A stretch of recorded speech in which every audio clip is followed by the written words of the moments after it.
Am I the asshole for telling my brother that he shouldn't call himself a dog dad? So for some context to the situation, I, 30 male, am the father to 2 children, my son who is 5 and my daughter who is 1. I have worked hard to bring up my kids, since it has involved juggling my career, bills, rent, and mortgage payments, as well as all the other expenses that come with being an adult, all the while raising my children. Needless to say, it hasn't been easy, so I'm proud of the fact that I have 2 happy and healthy children. My brother is 23, and has said that having children isn't a priority in his life, and if it happens, it happens. His reason for this is that he wants to be able to travel, enjoy his career, and be able to have the option to do things spontaneously, which I don't have a problem with. He also has an English Bulldog puppy, which he got from a breeder, so that's something that I disagree with, but I can't tell him how to live his life. Which brings me to the issue. Despite not having kids, my brother constantly jokes about how him and his boyfriend are parents to their dog. Their friends even go as far as to send them dog dad cards on Father's Day. After raising my children, I find it rude when he refers to himself as a dad when owning a dog isn't nearly as hard as raising 2 children. I brought this up to him, and he defended himself by saying that him calling himself a dog dad isn't hurting anyone. I told him that this isn't the case, since there's people who can't have children, poor people who struggle to raise children, etc., who will likely be very hurt by him and his partner's comments. They both haven't spoken to me since. Am I missing something? I know I could have made my point in a less direct way, but surely calling yourself a dog parent isn't something that should be normalized. Am I the asshole? OP has offered the following explanation for why they think they might be the asshole. I may have been the asshole here, since there is an argument that I could have made my point in a less direct way. Now in the comments, quote, he also has an English Bulldog puppy, which he got from a breeder, something that I disagree with. Oh, bless your heart. How old were your children when you adopted them? You're the asshole. You sound bitter. If parenting is so hard, then think harder about having kids next time. Other people choosing to see their pets as children isn't a threat to you. It's not a competition. If you find it rude that someone wants to call themselves whatever they want because it interrupts your martyr complex, the problem is you. Also, fun fact, plenty of human parents are okay with other people calling themselves dog parents. Not everyone is this insecure or competitive about misery. I am friends with a couple of people who have been struggling to conceive. They have a couple of dogs and a cat and call themselves dog parents. So for OP to sit there and say, those who can't have children will be hurt by the comments, no, not all are. I can't speak for everyone, but the ones I know who are open about it don't care. Especially since they refer to themselves the same way. When my boyfriend and I were trying, we thought we couldn't after a couple of years and called ourselves dog parents. I am that person struggling with infertility who can act like their dog is their kid. Actually, my parents call themselves our dog's grandparents, and she's their grand dog. You're the asshole. Bold of you to speak of people who can't have kids while having 2 yourself. I had a stillborn baby, and owing to complications, I can now not have children. You don't speak for me, you asshole. Me and my dog daughter say hi to your brother and his baby. This is what I found the weirdest part. This has nothing to do with people who can't have children or poor people. Many of those people are probably pet parents. Guy just won't accept that not everyone is impressed by the fact that he's a dad. Eye roll. And like billions of people have been born on this planet, having kids isn't impressive. Then these same parents have let it be known to everyone how difficult it is to raise kids when they made the deliberate choice to have them in the first place. Nobody forced them into having kids. OP needs to stop being so bitter because his brother didn't throw away his freedom like he did. I bet you he's one of those who chimes in whenever anyone child-free says they're tired, and says, try having kids. Our next post is titled, Am I the asshole because we don't want my husband's kids with us? This is a long story. My husband married to a woman when he was in his early 20s. Mostly because his conservative family expected him to do so, and at the time he never thought he would come out of the closet. Nevertheless, 4 years later, when she was pregnant with their second son, as their eldest daughter was barely 3, he couldn't take it anymore and told her his real orientation. The scandal was big, he was shunned from both families, and had to literally escape to a city on the other side of the country, which was my city, by the way. My husband spent years trying to keep contact with his ex, trying to be involved with the kids and to pay child support, but her hate, which I find understandable, was so big that she didn't want anything to do with him, and she didn't want the kids to even know him. We had been together for some months when he got a mail from a lawyer that had actually asked for him to surrender his parental rights so that his ex's new husband could adopt the kids. He is not good with confrontation, and by this point, he had already accepted that he had lost his kids, so he signed the papers. This was 7 years ago. Since then, we have made our own life, and honestly, it's a very good one. We both have good-paying jobs that we like, we have a lot of free time, we travel around the world. We also have 3 beautiful dogs and a good apartment. Call it the trauma, but he doesn't want the kids, and nor do I. And here is the problem. Recently, both his ex and her husband died. I'm not really sure what happened, and her sister, the aunt of the kids, got the custody.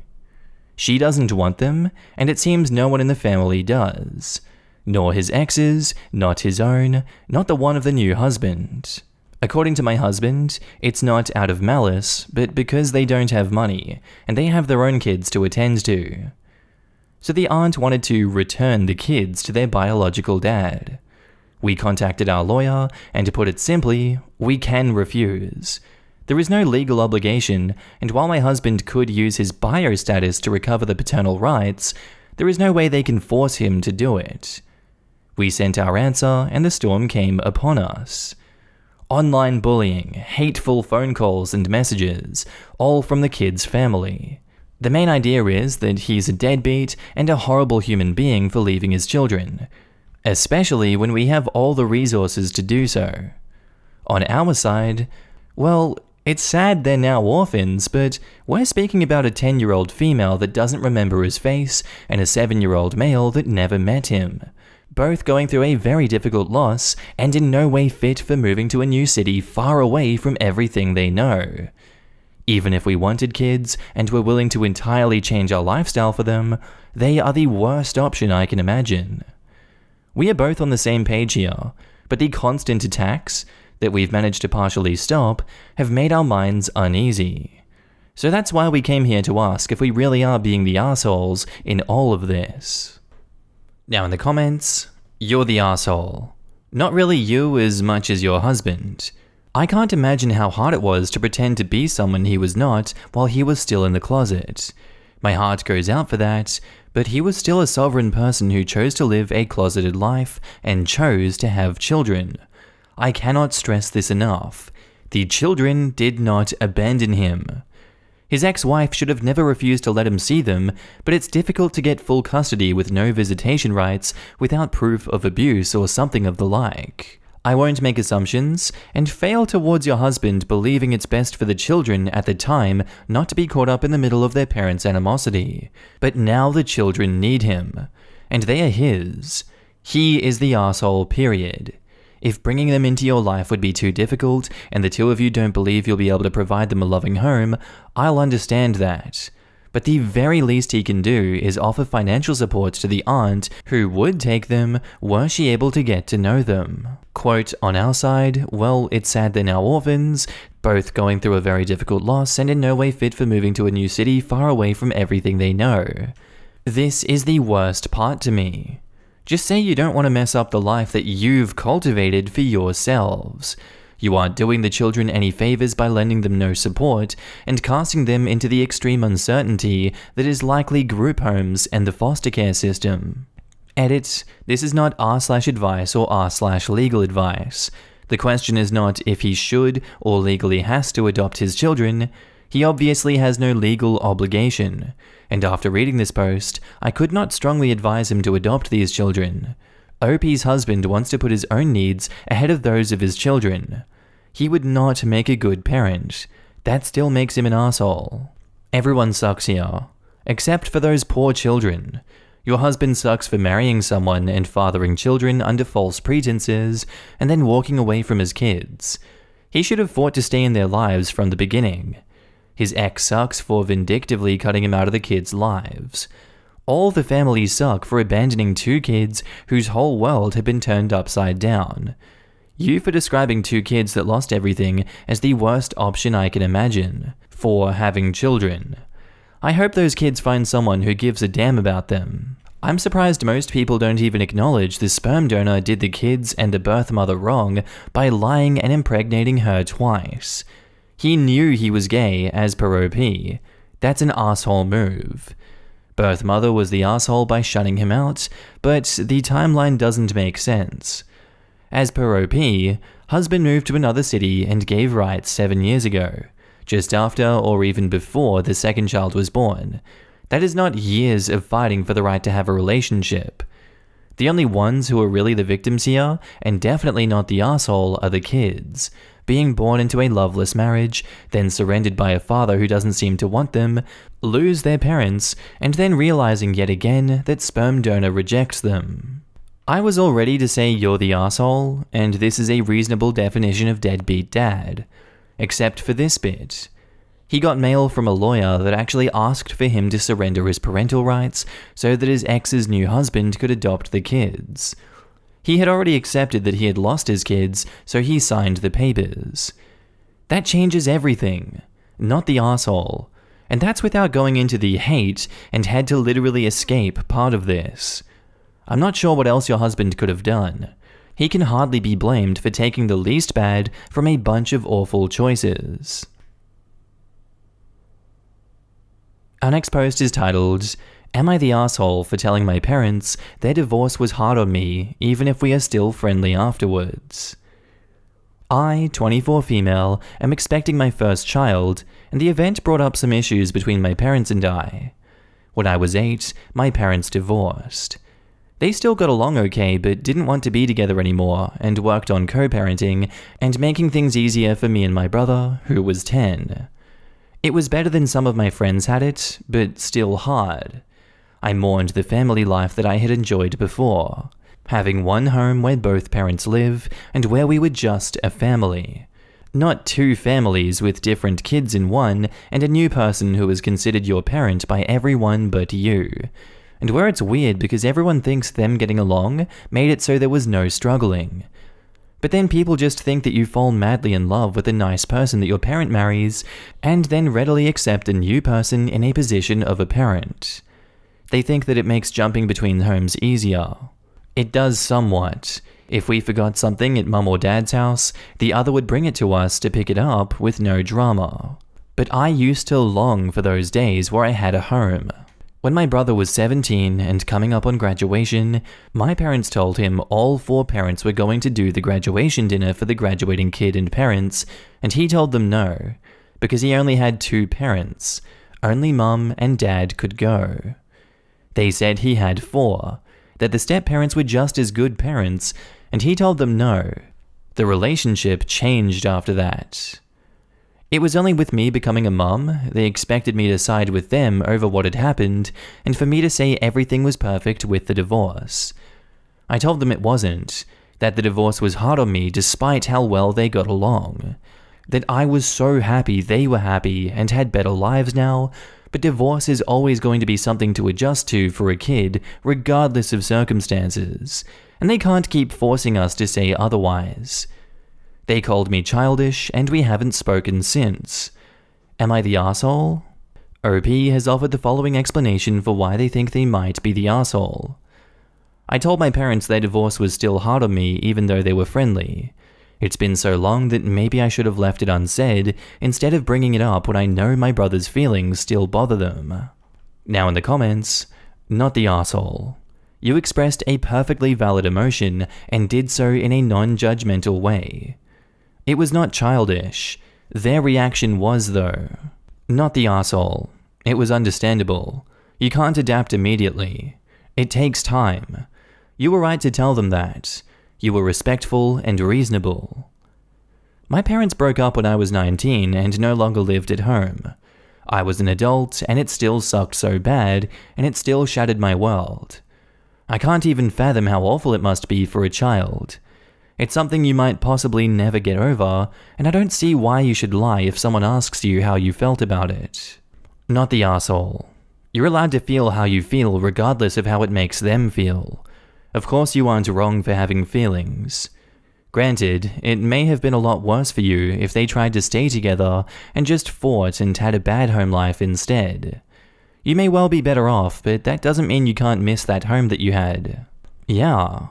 I had parents that stayed together for the kids, and it was awful. But that doesn't invalidate your feelings, OP. You're allowed to feel how you feel. They don't have to like it, but they damn sure should respect it. Am I the asshole for refusing to do anything that my girlfriend wanted me to do during my 2 weeks off work?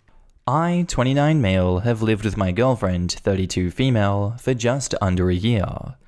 We've been seeing each other for 3 years and change. Recently, I earned a promotion at my work. I've worked my butt off for this promotion for several years and have barely taken any time off during that duration. When I found out about my promotion, and that they wouldn't actually need me for my new role for about a month, I decided to finally cash in some of my paid time off and take off 10 days, 14 total from work, in between my old role and my new role. When my girlfriend found out about this, she decided to go ahead and put in for the first week of my time off from her job as well, which she was granted.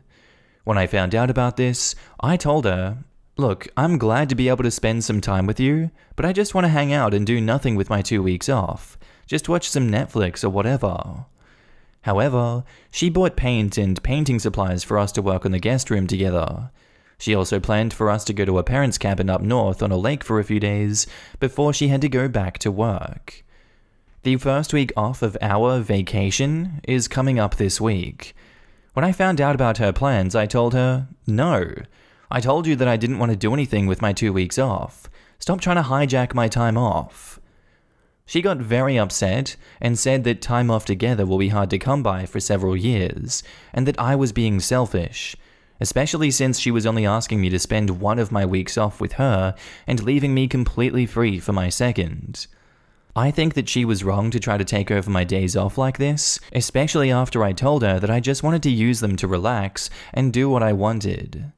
She thinks that I have 2 whole weeks off, and that I should give her one of them since we're a couple. Am I the asshole? Now in the comments, everyone sucks here. Her for not respecting your boundaries, and you for not trying to find a compromise or a middle ground. The lake house sounds quiet, relaxing, and considerate. Are you sure you even want to be with her? If I were you, I wouldn't be surprised but worried when she no longer wants to hijack your time to spend quality time with you. Girlfriend, why would I want to go up to a cabin that's paid for to relax with you when I can watch The Office for the 45th and the 46th time in the next 2 weeks? Counterpoint from someone who works a very high-stress job and has gone long stretches of time without a vacation.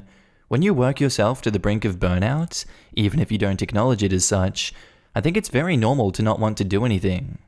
OP didn't say how far the cabin is, but I've definitely been at the point where, when I did get time off, the idea of sitting in a car or getting in a plane just seemed unbearable, and all I wanted to do was mindlessly play video games and watch TV without any accountability to my clients or colleagues. I think the girlfriend is, frankly, in the wrong here. You can't unilaterally decide how someone else spends their vacation days, even if you live with them. When OP communicated what he wanted to do, his girlfriend could have suggested those plans, but should respect that OP isn't interested. The compromise would be a staycation, not guilting him to travel when he doesn't want to. Not the arsehole. Everyone sucks here, but potentially you're the arsehole. From your post, neither of you are compromising and both of you are being self-centered. I think you both need to sit down and decide what you actually want, and how much you want it, and what compromises you're prepared to make it work. Relationships require compromise. It doesn't sound like you in particular think in terms of we. It sounds like you only think in terms of I. I don't know about your girlfriend because we only have your side. From your side, it is summed up in this sentence. I told her that I just wanted to use them to relax and do what I wanted. If you didn't want to spend time with your girlfriend, you should have told her not to book time off or cancel it. Let's remember that your girlfriend has made sacrifices for your promotion too. All the time you could have spent doing new couple things, but you were working instead. It is not just you that has sacrificed time. You want to veg out, your girlfriend wants some of the time that you spent together to be productive or quality. Here's a clue for you. Spending time vegging out in front of Netflix is not considered quality time spent together by most women. She thinks that I have 2 whole weeks off and I should give her one of them since we're a couple. She's not asking you to give her one of your weeks off. She's asking you to share one of your weeks and give it to your relationship, which to be fair sounds like it has been playing second fiddle to your job for years. If you want to keep this relationship, you will need to learn to compromise and invest in your relationship, or you may find that you can do exactly as you like because you won't have a girlfriend to compromise with because she will have gone off to find someone who actually does want to spend time with her. Our next post is titled, Am I the asshole for getting mad at a guy for sending my girlfriend $500 flowers for her birthday? I know for a fact he's just a friend, so no comments about that, I'm sure. The point is something else. I'm upset because they're better flowers than I can afford for her birthday, so anything I get her will be a pity. She posted it on Instagram for everybody to see, and she's just going to tell people they're from me and have me lie if somebody asks. They're roses too, and she picked the color ahead of time so she knew they were coming. He runs a flower store, so he was able to get them cheaper than normal, which is why she said this is normal. I got extremely jealous and was about to message him telling him, hey, I respect your friendship, but this is too much. My girlfriend stopped me and asked if I was crazy. My problem is with her, not with him if I don't like it. Am I the asshole? Edit. The market value is over $1,000, and I was being very generous to him. He's not a florist, but a married multimillionaire who's just a partner in the business that sells these flowers. Now in the comments, you're the asshole. So the issue isn't that he got her flowers, but that they're more expensive than you can afford. Who gives a crap? Buy something that you know she'll like. A gift isn't about the cost, it's about the thought put into it, and if you continue to compare dollar amounts, you're always going to find someone who can afford more than you. The guy knows what he's doing. OP knows what this guy is doing. The guys reading this thread know what he's doing. He wants to get into OP's girlfriend's pants. That's what he's thinking. You're either incredibly naive to think that he's sending that many roses to a woman because they're just friends, or you are maliciously gaslighting OP into thinking that he should be okay with this. Not the asshole. The top level comments in this thread are utter garbage. OP, keep this guy at an arm's length.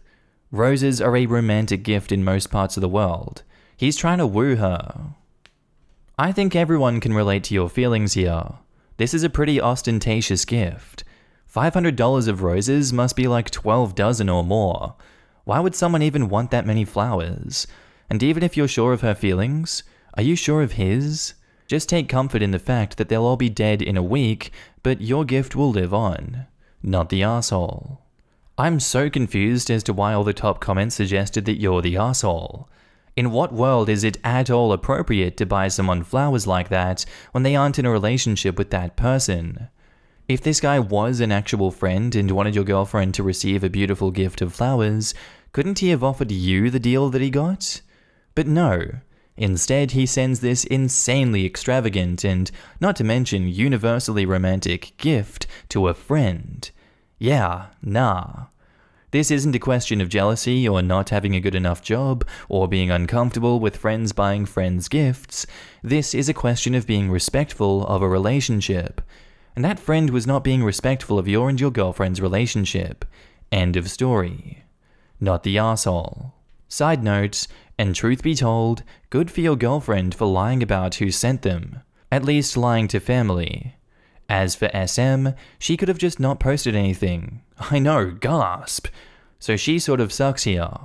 Maybe she needs to work on having more respect for her own relationship, or rethink it. And OP replies, "Thanks. I now know that I overreacted and feel bad about it, but couldn't agree with you more on these points." And now back to the post. Edit. Very interesting mixes of responses here.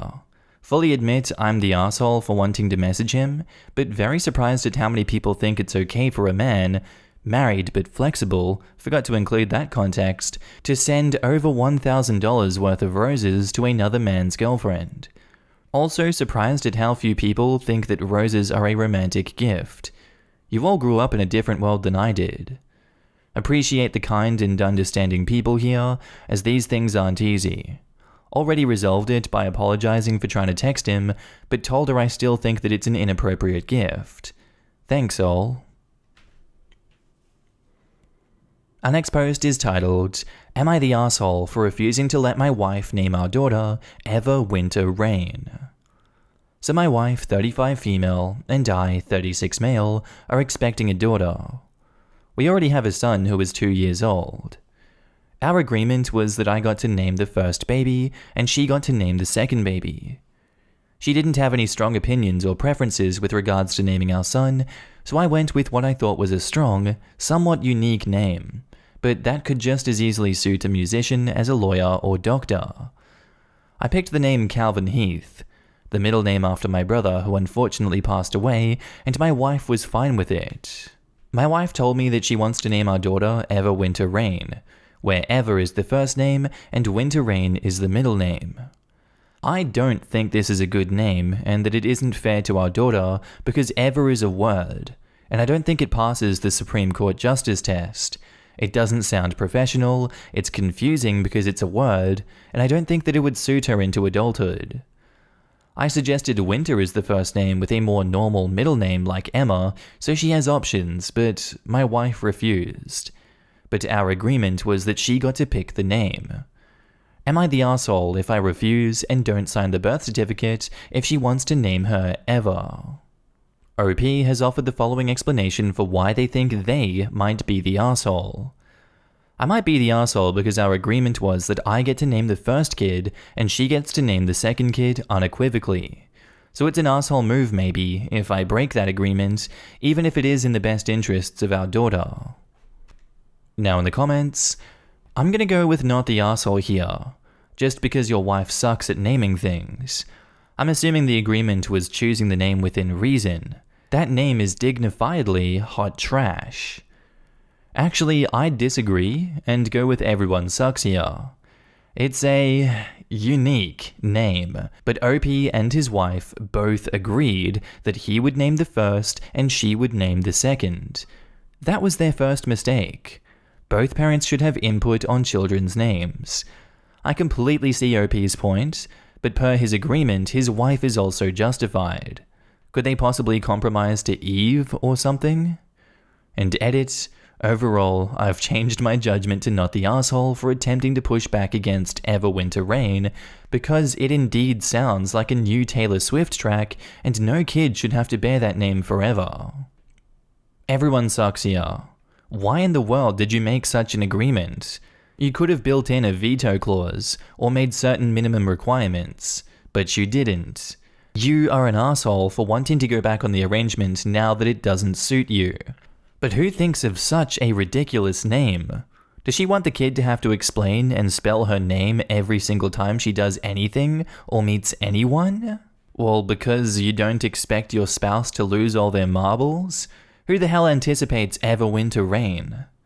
Pregnancy makes the head spin in crazy directions. I almost jumped out of the car when my boyfriend said that I couldn't name our kid Arwen. Pregnancy does weird things. Not the asshole. That child has to live with that name. My mother named me Shad. I got 2 reactions. Your name is Shade? Shed?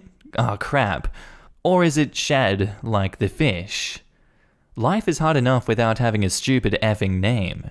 Imagine the terrible things people would do to her and say to her about that name. And OP replies, that's my opinion too. Winter or Everly or even Rain would not be my first choices, but I think any of those options would be better than Ever for a first name. I don't want her to be bullied. Could be worse. I met an Emily spelled M-L-E. And OP says, okay, I'm not actually going to refuse to sign the birth certificate over this, but I'm going to try to sell her on the name Everly Winter Rain instead. And I guess that finishes that little story for you guys. And our next post is titled, Am I the arsehole for telling my roommate that his comments about my drinking aren't welcome? So I, 20 male, am in college and live with 4 other guys in an on-campus apartment. Besides one other issue, see last post. Okay, I'll check that really quick. I'll see what that post is. The post is titled, Am I the arsehole for asking my roommate's friend to leave when he was no longer home? And the gist of that matter was, I might be the arsehole because I kicked my roommate's friend out and didn't text him to ask him to come back. Alright, that seems a little bit inconsequential to me, but moving on. Besides one other issue, we get along okay, although I wouldn't call any of them my friends, as I largely keep to myself. However, one did something that really irritated me, and made it tense in the apartment. So most nights, like 5 or so nights a week, I like to drink. Usually it's Tito's, lemon juice and soda water, or Pink Whitney. I know I'll get made fun of, but trust me, it is good stuff.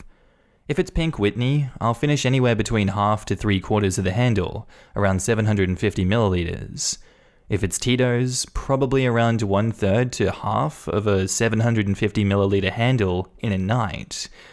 I do this most nights, and I'll come in at around 8, take a shower, change, and sit down in front of the TV and watch whatever interests me, usually sports. Or if someone else is watching TV, I'll stream on my laptop and drink for a couple hours. I've been doing this since we moved in late August. I really like to drink. It helps me de-stress, and I feel like I get a better night's sleep when I do. I'm not belligerent or obnoxious when I drink. I largely sit in silence, besides maybe the odd comment on the game if someone else is watching with me. And to eliminate all property issues, I buy my own alcohol, and it's not communal. This has been my routine since my senior year in high school, and I see no reason to change it now. However, last night, one of my roommates confronted me and told me that I drink way too much and I need to stop. I told him that I'm an adult, he's not my parents, and I don't need to do anything. He says it's harmful for my mental health and it's concerning. Worst of all, he tried to embarrass me in front of my roommates by talking about this in front of them and looked to them for support. They were mainly like, shut the hell up, dude, because we were trying to watch the Lions game. Without the support he was looking for, he retreated into silence. This kid is a hypocrite. I come back at 1 in the afternoon to warm up lunch, and he's playing video games. I take 6 classes and work as a student research assistant. I get good grades, and I'm in the upper 1/3 of my class. Drinking doesn't affect me at all, yet this kid who doesn't work hard wants to grandstand like he has the upper hand on me. Anyways, I haven't talked to him and it's been awkward around the apartment since our argument. Am I the asshole for fighting back when he tried to control my life? OP has offered the following explanation for why they think they might be the asshole. 1. I argued back at my roommate and pretty much refuted everything he said. And 2. Even though I think it was moral grandstanding, it may have been him genuinely trying to look out for me. Now in the comments, yes, you're the asshole. You're also a serious alcoholic and I'm also very concerned for you. Good on him for expressing concern even though you aren't close. That's not easy to do. I'm willing to bet that he and other roommates talked about their concerns with your drinking and the other ones just don't care. The defensiveness you're showing is not uncommon. I'm not judging you, and your roommate may not be either. He probably wasn't trying to embarrass you, the other roommates probably agree and just don't want to involve themselves. Edit. Furthermore, if he was trying to embarrass you, he would have brought up around people who don't live with you. Rest assured that the other people you live with are well aware of your alcoholism. They just would rather not say anything since they don't want to cause issues, even though saying something could help you. Also, it's possible that this particular roommate knows more about alcoholism than any of you guys, maybe due to personal experience with family or something. You were all very young, and when I was at that age, I didn't realize how detrimental alcoholism is, even if you are functional. Please seek help now before it's too late and you are 40 with dementia and liver failure. It's not pretty.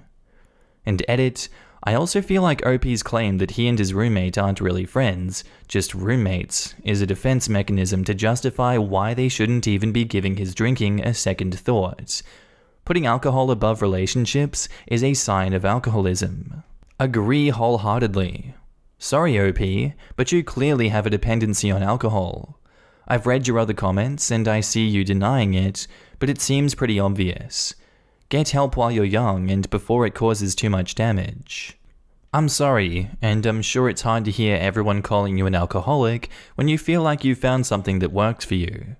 It helps your anxiety, lets you de-stress, and you get to succeed at your life instead of being overwhelmed all the time.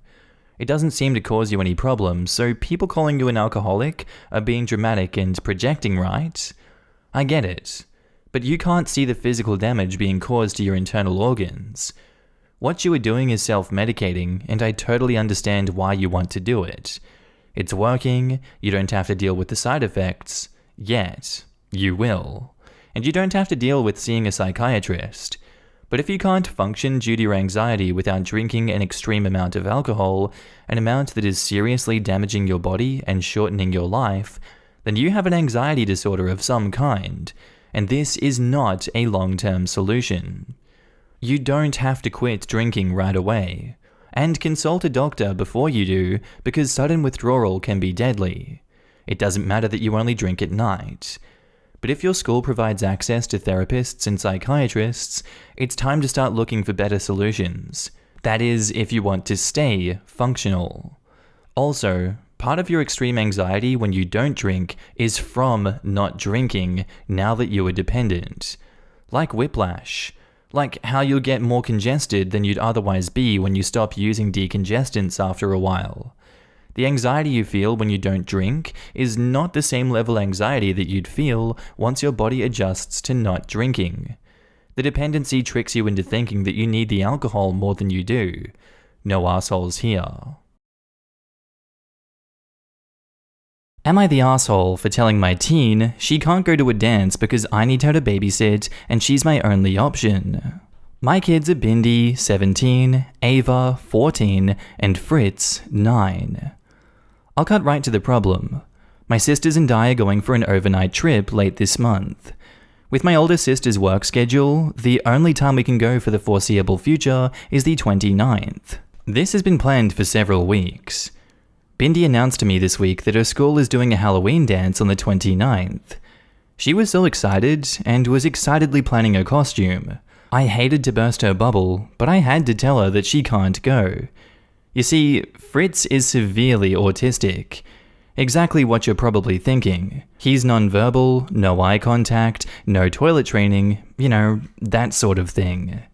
This makes it much more difficult to leave him with someone than his sisters ever were.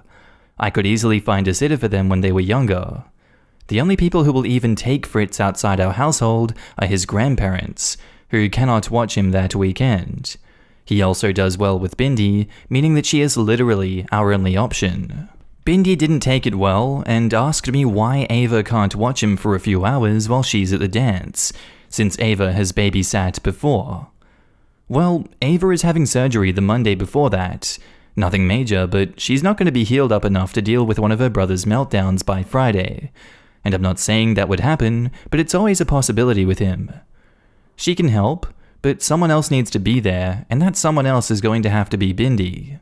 She responded by saying she didn't realize her siblings were so much more important, and went up to her own room scowling. I've tried knocking and calling her, but she keeps sending me straight to voicemail. I get why she's upset and was really looking forward to this dance. It's only for juniors and seniors, and school didn't have it last year thanks to COVID, but I'm going to need her to make a small sacrifice for the family right now. I fully intend to make it up to her, but does expecting her to be there for family make me the asshole? And edit to add, Dad died when Fritz was a baby, and besides my younger sister who will be going on the trip, my family all lives in another state. Now in the comments, One kid special needs, one just had surgery, and you're going out of town? In what world are you not the arsehole? You're the arsehole. I was just thinking this. Is Bindi expected to take care of both of them? When does she get to have a childhood? You're the arsehole. OP is the arsehole for leaving her 17-year-old with a 14-year-old recovering from surgery and a 9-year-old who needs one-to-one support. That is screwed up. But you see, OP only has that weekend because her sister can't at another point. So Bindi has to step up and be the adult in this situation, even though she's a teenager and not responsible for either of these two kids. So OP, who is, can go have fun instead, at the expense of her daughter. A small sacrifice for Bindi, but not so small that OP can make it herself. You're the arsehole. And considering Fritz's level of disability, I wonder how many small sacrifices for the family Bindi and probably Ava have been expected to make. OP, tread carefully. Bindi is 17 years old, meaning soon she'll be an adult, and then your only option will be free to remove herself as an option. You're the arsehole. You were leaving a 17-year-old overnight with a non-verbal 9-year-old and a young teen recovering from surgery for an unnecessary fun trip for yourself. Ridiculous. I could see if you needed to work or had an emergency yourself, but you just want to have a girls' weekend and want to do it the most irresponsible way possible. This isn't a be-there-for-family situation. You have had weeks to procure a reliable adult babysitter with healthcare experience for the two kids that need someone with healthcare experience and have chosen not to. Hate to be a downer, but it isn't okay if she had to work either. Maybe in an emergency, depending on the seriousness of said emergency. Parentification is abuse, period. Our next post is titled, Am I the Arsehole for Choosing a Football Game Over a Wedding? So my wife's friend has a wedding coming up this Sunday that is a few hours away from where we live. The bride is a close friend of my wife's from college, but I've only ever met her a handful of times, and to be honest, she kinda sucks. When we RSVP'd a year ago, I wasn't exactly thrilled to be traveling 3 hours and spending hundreds of dollars for someone I don't even really like. The other thing is that when I RSVP'd a year ago, the NFL schedule wasn't out. I know that sounds silly, but for anyone who follows football, this is a special week in sports history because Tom Brady is returning to play for the New England Patriots. For the Brits and non-sports people, Tom Brady was the quarterback for the New England Patriots for 20 seasons and won 6 championships with them. He won a championship last year in his first season with Tampa Bay and is yet to return to New England until this Sunday. I won't get further into the drama, but suffice to say, this game is monumental and is going to be quite literally historical. A once-in-a-lifetime game for any football fan, and especially for a die-hard Patriots fan like myself, I can't miss it. To be honest, I totally forgot about the wedding day until a few weeks ago, and when I realized the date, I was devastated, but I didn't know how to approach the wife.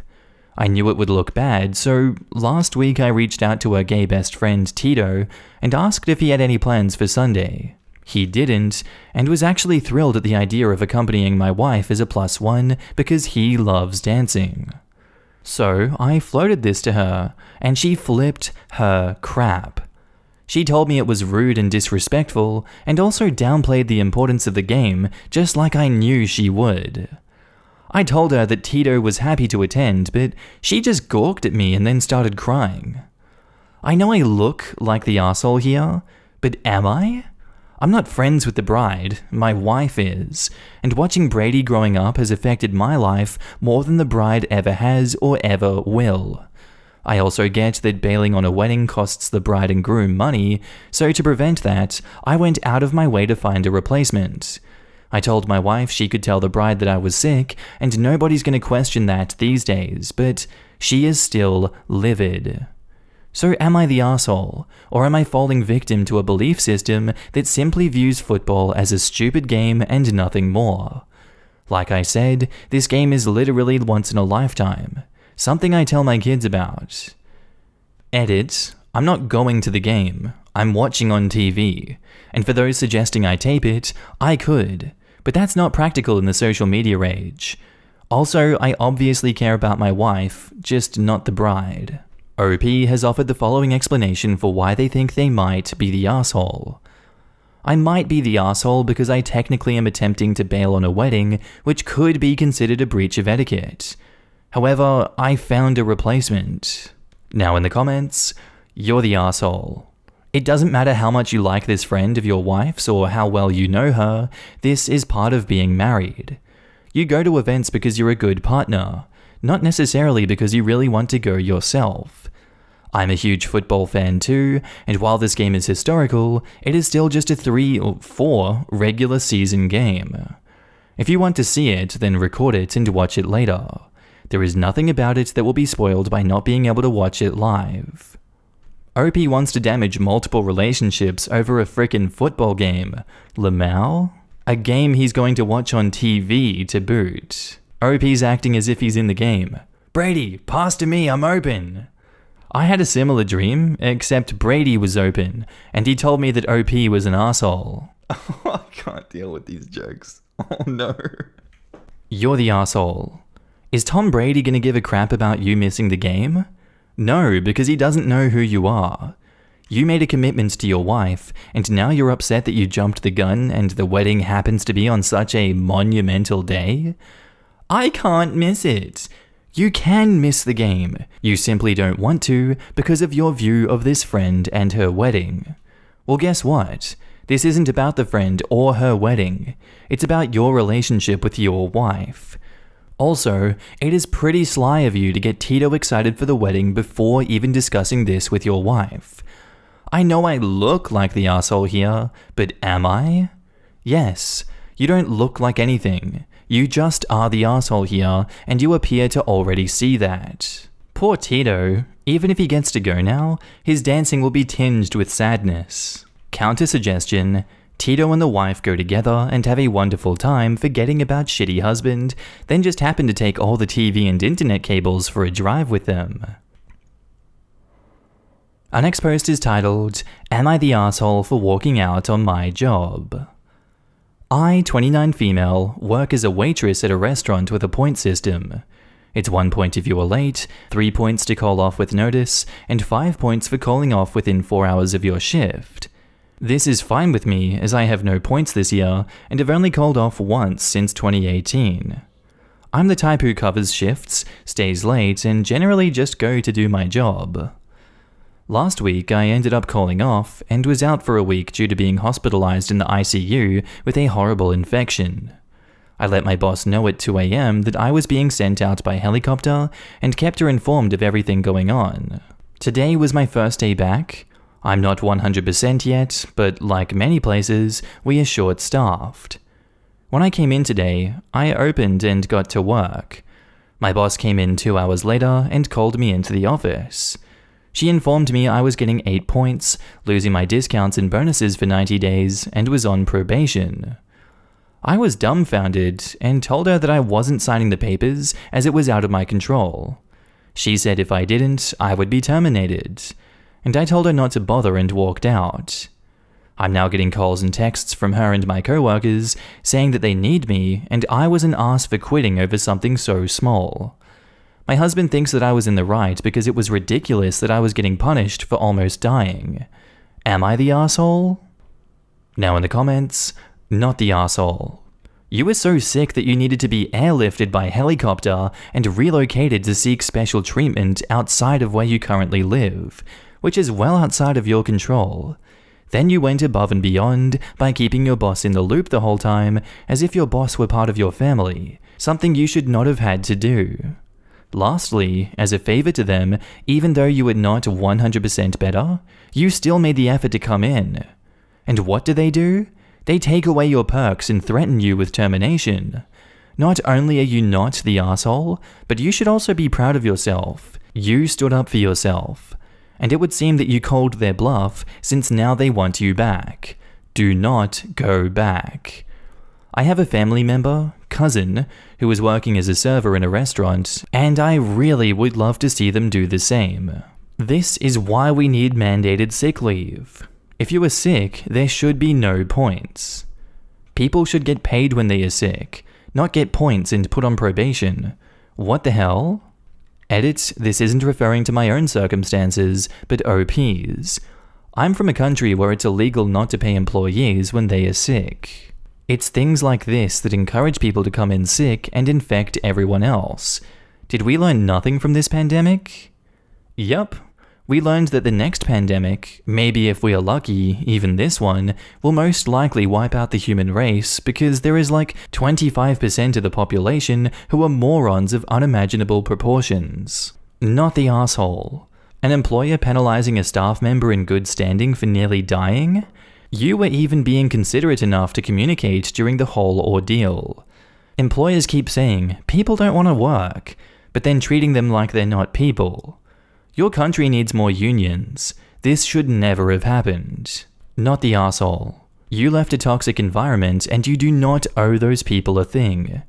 Going to the hospital isn't something small and shouldn't be punished.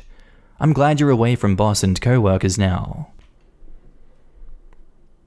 Our next story is titled, Am I the asshole for backing out of attending my son's wedding because his brother isn't invited? I have two sons, Isaiah 22 and Daniel 24. They had a great childhood together, save for typical sibling disagreements, but nothing out of the ordinary. They grew up in a big family with loving grandparents and aunts and uncles and cousins on both sides. However, as they entered their teenage years, they started resenting each other for outside reasons, because there were no issues at home. Daniel was seeing a young lady when he was 20. It was his high school sweetheart, even after school, that he planned to get engaged to, but it never happened because Isaiah lied to her about Daniel stealing from her parents, and she and her parents believed him. It turned out Isaiah was the one who stole jewelry from Daniel's ex-girlfriend's parents' house and pinned it on Daniel. As a result, her parents filed a police report and Daniel suffered from the lie that Isaiah told to get back at him for selling his bike that originally belonged to Daniel. They were both legally adults when this happened, and we were told to stay out of their conflict, but we couldn't help but get caught up in the middle. Eventually, the boys stopped seeing or talking to each other. Daniel lives in a rental apartment, while Isaiah is still in college. Both boys are in contact with me and the family. Daniel is getting married this month, and he sent me, his dad, and everyone else in the family an invitation, except for Isaiah. I called Daniel to ask since I assumed he probably didn't send Isaiah an invitation, but expected him to accompany me and my husband. He told me no. He intended to not invite his brother because he doesn't want him at his wedding. I felt heavy because Isaiah already apologized and sought forgiveness, and gave Daniel time and space to reconcile, but Daniel kept ignoring him, saying he wanted nothing to do with him. I explained how I felt he was being too harsh on his brother, and he told me not to pressure him about it and to respect his decision. I didn't pressure him, but informed him that since Isaiah isn't invited, then I am not coming to the wedding. Daniel threw a fit about how I was trying to corner him into inviting Isaiah, but I replied that I wasn't. I wasn't trying to pressure him or trying to change his mind, I was just letting him know. He lashed out at me, calling me unbelievable for making his wedding about Isaiah and not respecting his wishes. He added that I was selfish for putting Isaiah's feelings over his, and on his wedding no less. We argued and then he hung up after telling me that if I don't attend, then he will never speak to me again. We haven't talked since then, and my husband agrees that Daniel is the one complicating things and not being graceful towards his brother who wants to share his happy day with him. OP has offered the following explanation for why they think they might be the asshole. Perhaps because by not attending, I'm not supporting my son and sharing his journey on his big day and making it seem like I care about his brother's feelings more than his. I just wanted to have the family all together and see them happy. Now in the comments, so one son tried to ruin the other son's life with multiple lies, and you are pissed that he wasn't invited to a wedding. You're the asshole. OP, it's as simple as it gets. You and your husband should stay out of their relationship. Just know this, OP, you are jeopardizing any chance of a relationship you could have with your grandchildren if Daniel ends up having children. He won't forget that you sided with his brother who tried to ruin his life, but you insisted on having a relationship that Daniel simply could not do. You're the asshole, OP. That involved the police and against his other fiancée. This isn't some little spat, OP, this is serious. It blew up his brother's entire life, and what were the consequences for Isaiah? Let me guess, none. I have grown sons, and you have way overstepped here. You'll end up losing Daniel and his family, and it'll be your fault. They were right, they are adults, and as such, they get to do their lives how they want, and you have no say. You should have stayed out of it. You say that Isaiah was an adult when the event happened, so he knew better. But you conveniently left out why Isaiah would do that to his brother, and also what his consequences were. I think on purpose because the reason must be awful too. If I was your older son, I'd just uninvite you and write you out of my life. How dare you make this an ultimatum? You have damaged your relationship with him, and I doubt it'll ever come back because I wouldn't forgive you. Has Isaiah always been your favorite? Because you excuse his actions very quickly and blame his brother without understanding him at all. Why is that? Why isn't Isaiah the bad guy here and instead Daniel is the scapegoat? Why isn't this a case of Isaiah getting his consequences for his behavior? This wasn't a brother stealing a video game from another. You better look deep inside both yourself and your husband and figure out why you think you have the right to do this to Daniel, and if you even care, you need to go to him and grovel. You are so wrong. You're the asshole.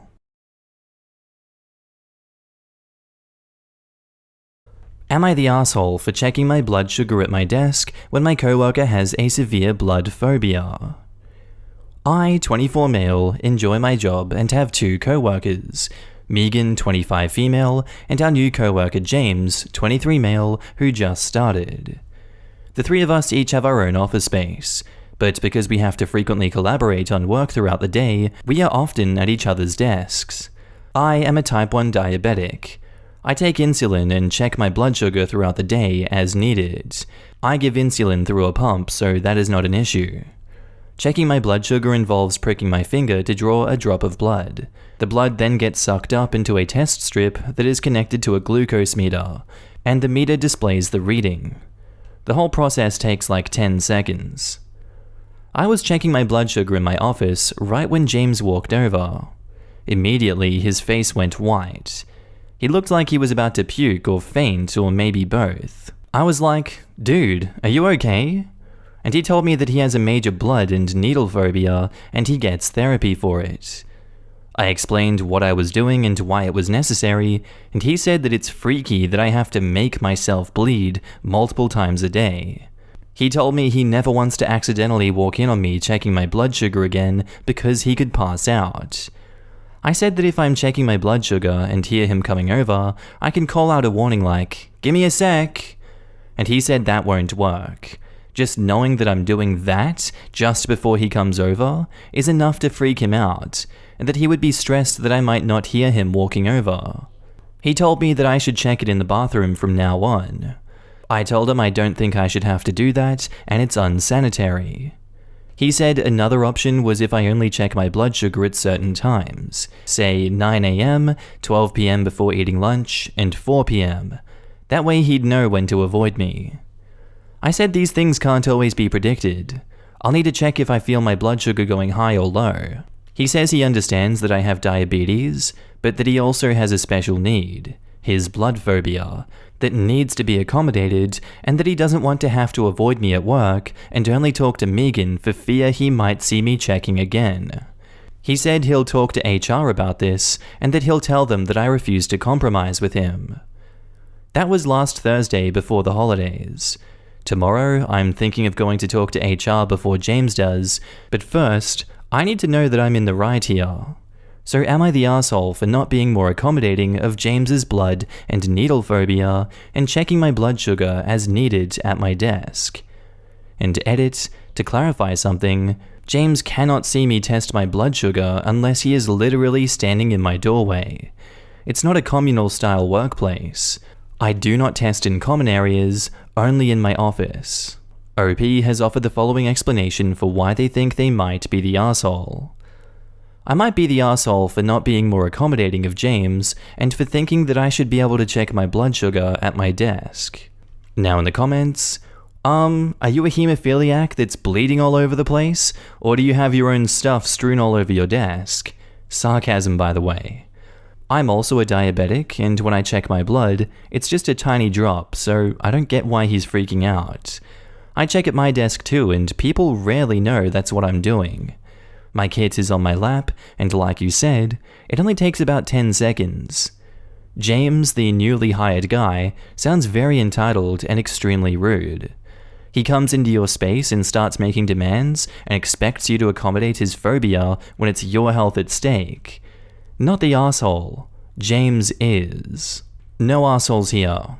Both people have needs. If he passes out, he could literally die. If you don't test, you could literally die. The workplace should accommodate so you are both safe. He shouldn't have made demands of you, but I don't think he's an arsehole. No arseholes here. I too faint when I see blood and needles, and it's horrible. I've knocked myself out by fainting and hitting a wooden door frame on my way down.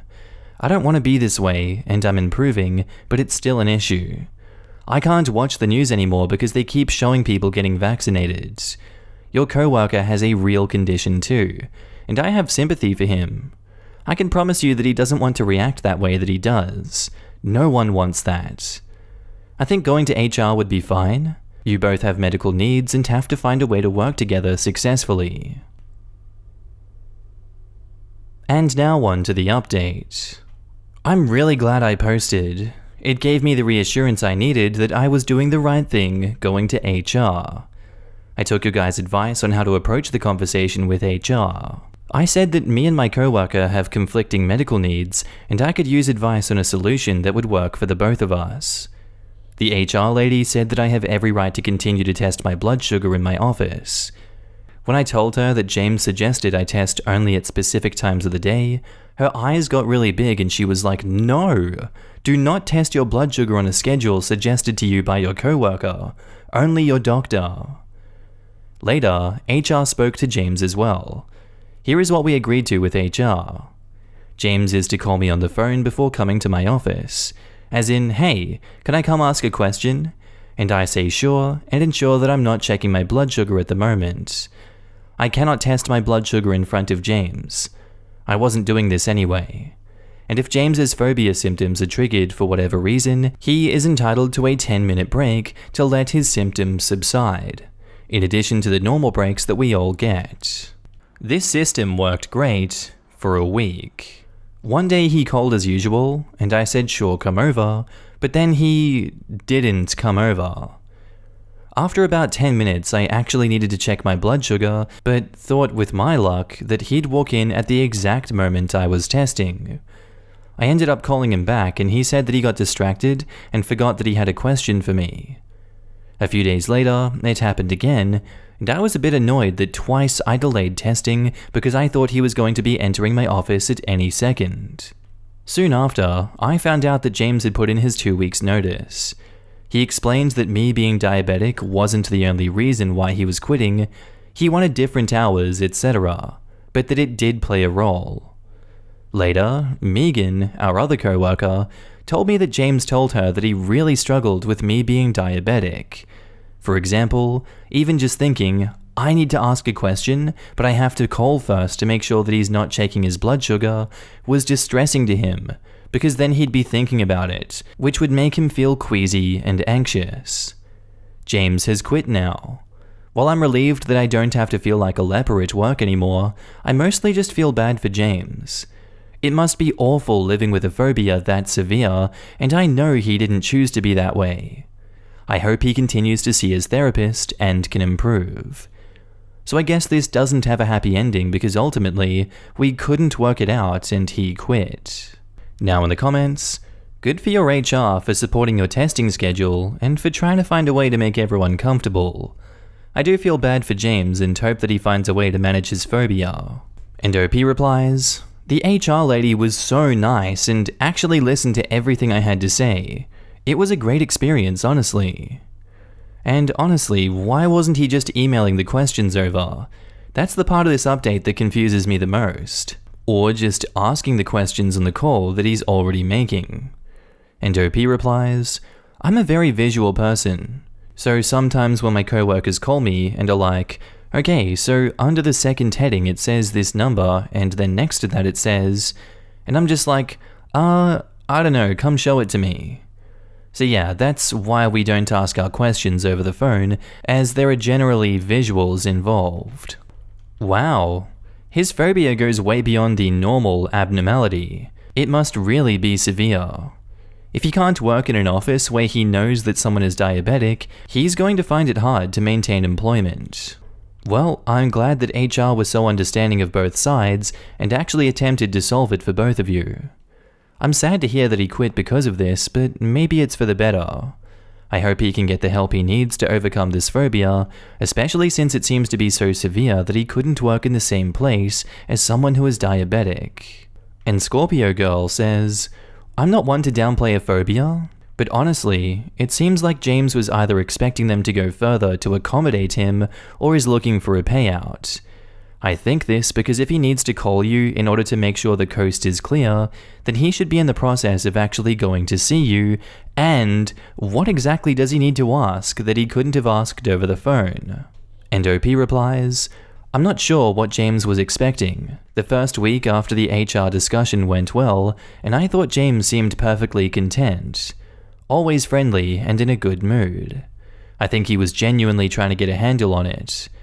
Megan told me that he was actually struggling more than he let on, so I guess he was trying to hide it to some extent, perhaps out of embarrassment or not wanting to make me feel bad.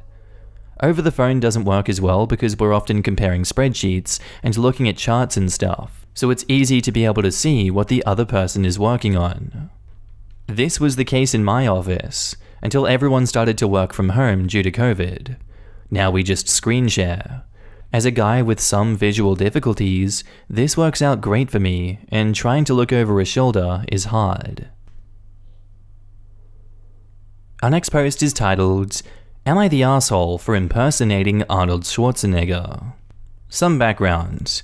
We are 3 Caucasian ladies in our late 20s/early 30s. We were co-workers at one point. We got along and hung out outside of work occasionally, but we are not BFFs. It's been a long while since our last get-together, we've all got separate lives, and small detail, the whole world shut down for a year. Note, we all take precautions and we're not breaking any state mandates.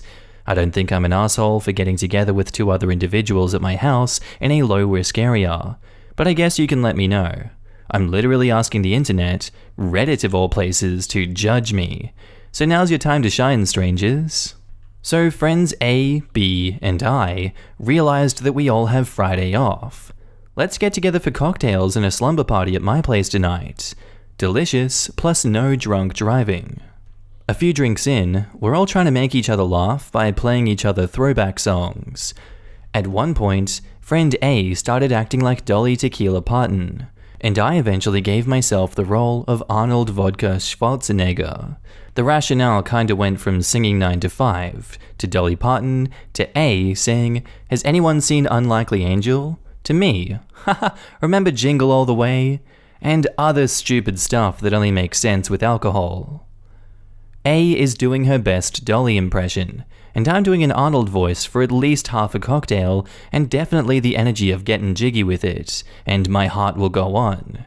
So, more than 10 minutes. B wasn't really laughing, but I didn't pay too much attention. I don't have to be sober to admit that I'm not a comedian. And for reference, go back and read everything in this post so far. B went to bed first. A called it about 30 minutes later. I'm still in the kitchen picking up when B comes back to talk. She made it clear that it was entirely inappropriate to imitate Mr. Schwarzenegger. I was flabbergasted. At first, I was completely downplaying it. Like, come on, Madame Perfection. We're not allowed to do voices of famous people in the privacy of our own home bars anymore? But then she asked me, would I feel comfortable doing a Jackie Chan voice all night long? Honestly, no. That feels weird to me, and I don't want to do that voice even in passing. So she then asks to know why it's cool to act like one immigrant with a notable accent, but not another. I apologized, said I didn't mean to offend, and that I probably need to sleep and we can talk about it more in the morning. That was not a good enough answer for her though. Now it's almost 2 a.m, I'm still a little bit tipsy, and I don't know how to think. But I can't sleep because I feel like absolute garbage. I don't think acting like the Terminator makes me an asshole, but maybe it should. Please tell me. I'm not going to argue judgment. I may laugh at the silliest of stuff, but I'm not going to dig in my heels over something that is offensive. Am I the asshole here? OP has offered the following explanation for why they think they might be the asshole. I might be the asshole for imitating someone with a different accent and background than my own, and generally being a drunk dick. Now in the comments, not the asshole. I'll take a stab at explaining why Jackie Chan feels wrong, but an Arnold accent would be okay. While you're not of the same background as Arnold, you are both of the same race. A white Austrian man, while still an immigrant, checks two of the biggest privilege boxes in this country. While I'm certain his accent has given him some disadvantages, as has his status as an immigrant, he is still overwhelmingly in the privileged class in the US. There is also no history of oppressing Austrian people in this country. However, the US does have a complicated history with Asian immigrants, from wars to internment camps to abuse of Asian labor. Some 20,000 Chinese laborers died building the Transcontinental Railroad. You, as a white woman, imitating a man from Hong Kong, would be the same as punching down. That is, making fun of someone who is at a societal disadvantage compared to you.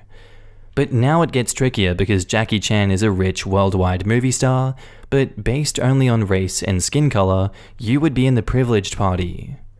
Imitating Arnold would be punching up. Not that you were even making fun of either party, but mimicking a unique accent. It's just that a Chinese accent has a storied history in this country, and an Austrian accent, not so much.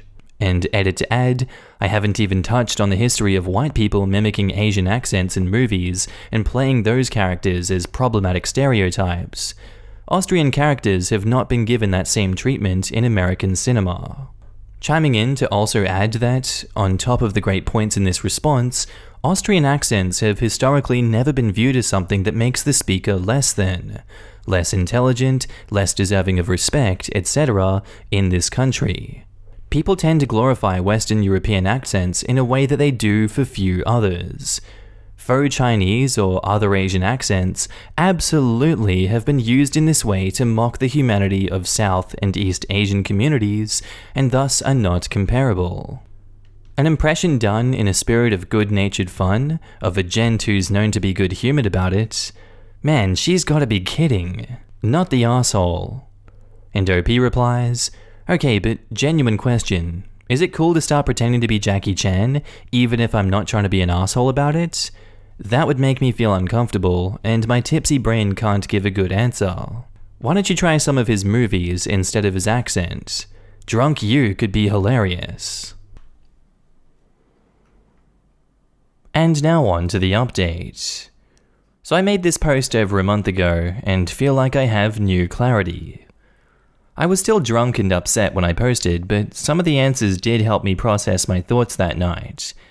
It's weird rereading, and I can totally tell that I was tipsy by my writing. The next day, I went to B to apologize again if I was weird. Apologizing is a bad habit instilled in me. I guess I thought that we'd both say sorry and laugh it off, but instead, I found that she was still bothered by my comments.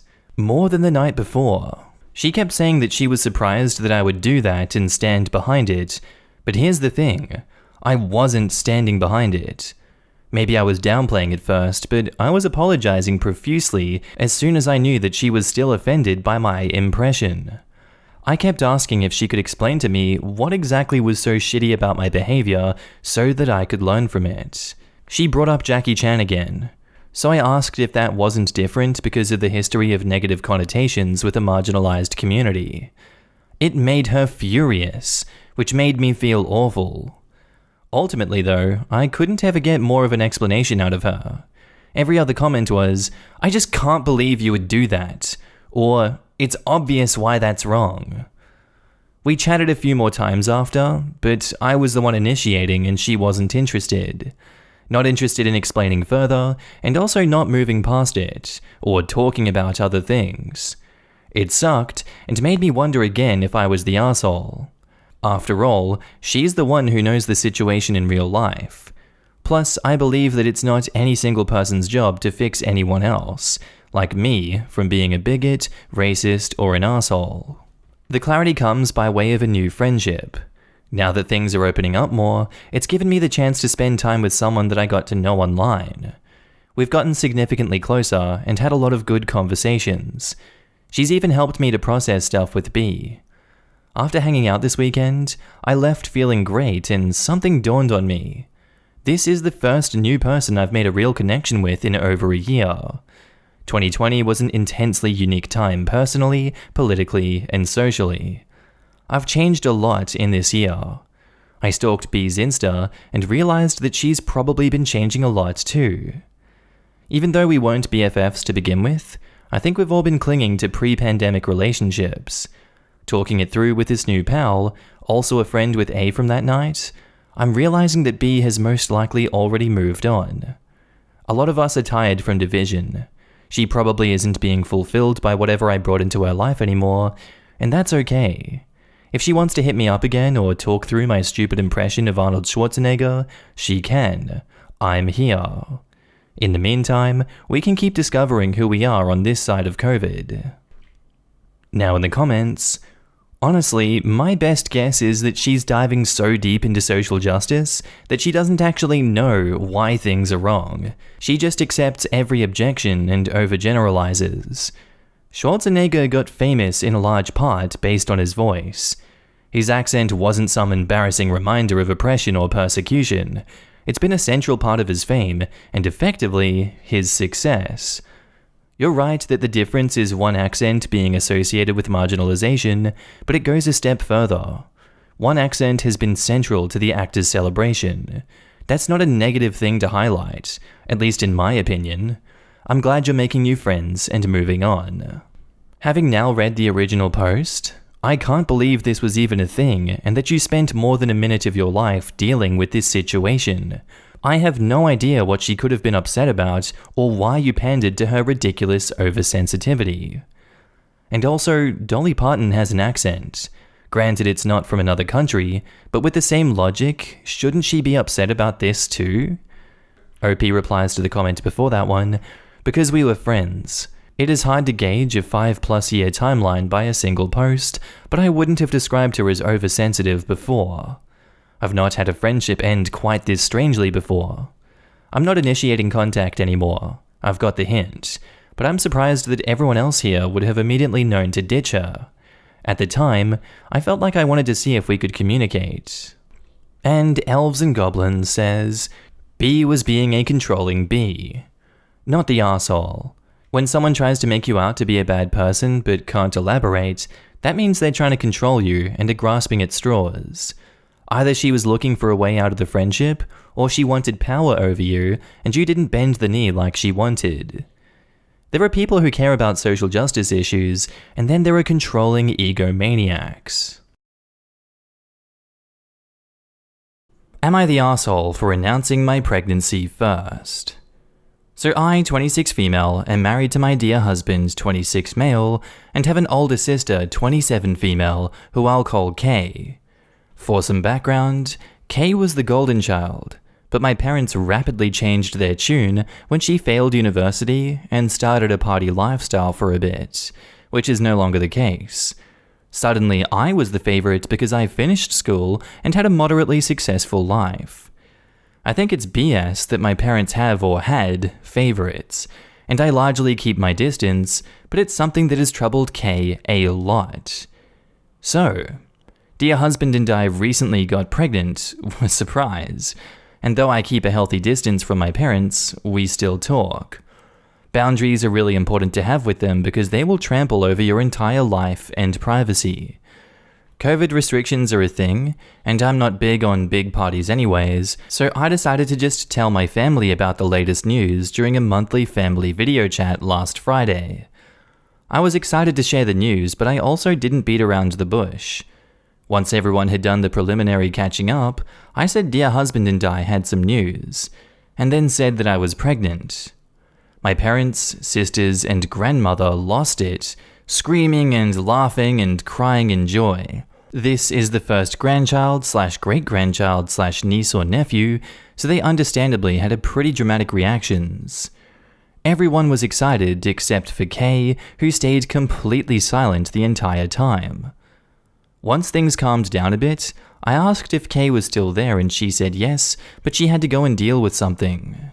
I thought it odd, but didn't give it much further thought. Later, I get a text from Kay saying that she was going to make a pregnancy announcement then too, but that I had ruined it. I should have asked her specifically before making the announcement, because she, as firstborn, should have been the one to have the first grandchild, that my child would get all the attention and love, and hers would be second-rate. I sent her a text saying that I had no clue she was pregnant and congratulating her, and that I was sorry that she didn't get to make the announcement when she wanted to. I then, possibly quite stupidly, asked when her due date was, and Kay said, "Don't worry, you're first," and has not answered anything since. So Reddit, am I the arsehole? OP has offered the following explanation for why they think they might be the arsehole.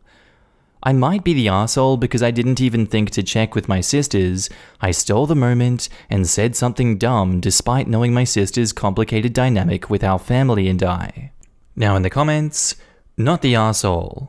You had no idea that she was pregnant. She's just mad because she's not the center of attention, and that's her problem, not yours. I feel terribly for OP because you just know that her sister is going to be competing like this for the foreseeable future. And while their parents deserve the lion's share of the blame for playing favorites and creating this dynamic, Kay clearly desires it because it benefits her.